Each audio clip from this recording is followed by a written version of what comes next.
10 নম্বর মহা বিপদ সংকেত দিয়ে উপকূলে চোখ রাঙিয়ে ধ্বংসস্তূপে পরিণত করে গিয়েছে বরগুনার পাথরঘাটার বিভিন্ন এলাকা।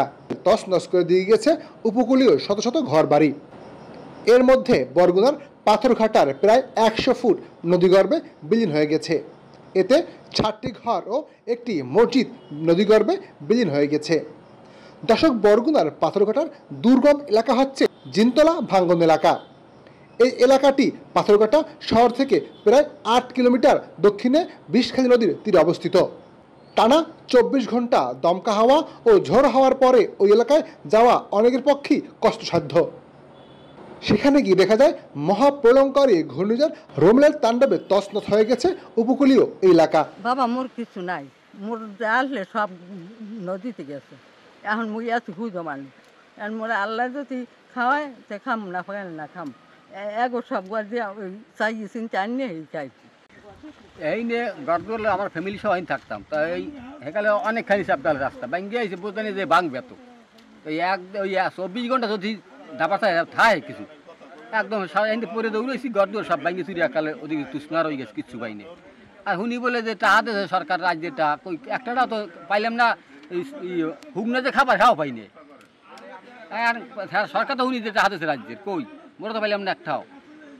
এই যে গরু ছাগল নিয়ে কিভাবে আছেন এখন? আসলে এখন ওই গরুগুলোই তো থাই আছেন কিভাবে, এখন থাকেন কোথায়? এখন তো ওই রাস্তার উপরে থাই রং গরু লই একখান সাপোর্ট দিয়ে। এখানে কি কি ক্ষয়ক্ষতি হয়েছে? এখানে ক্ষয়ক্ষতি বলতে খালি আছে গরু গগুয়া, আর কিছু দেখি না। ঘরের খুঁড়ি মুড়ি টিন বেড়া কিচ্ছু নেই, সব মাটির মধ্যে ঢুকিয়ে আছে। তোমার কতক্ষণ ছিলেন এখানে আপনি? আমি সন্ধ্যা পর্যন্ত আসলাম এই জায়গায়। এই ব্যাপারে এখন যদি দেখান ঘর খুলে নিম, কোনো কাদা নেই, হুদমনি উঠতে নেই বাতাসে, এবার থুই টুই বাগছি, বুঝলেন? এত বাতাস আসলে এই নেই, কোনো কাদা মানুষ আফুর দিয়ে উঠছে দেখা একজন, তা মাল দিয়ে সরাম করকুনে, এই মাল দিয়ে থুই টুই নিজে জানলাই দৌড়েছে। এই তো বন্যায় আর কি সবকিছু নিয়ে গেছে, টিন মিন সব পেরিয়ে নিয়ে গেছে, এগুলো সালাই মিলাই বের করতেছে।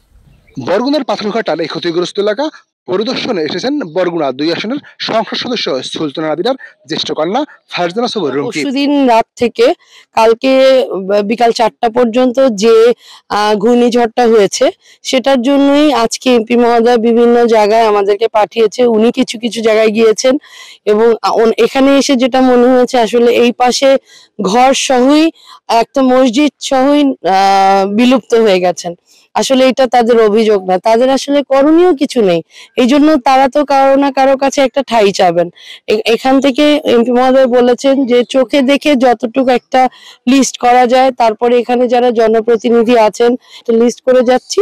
এমপি মহোদয়ের সাথে আমরা কথা বলে ওনাদের, আমার যেটা মনে হচ্ছে এখন সবচেয়ে জরুরি হচ্ছে মাথা গোজার ঠাঁইটা যাতে একটু হয়।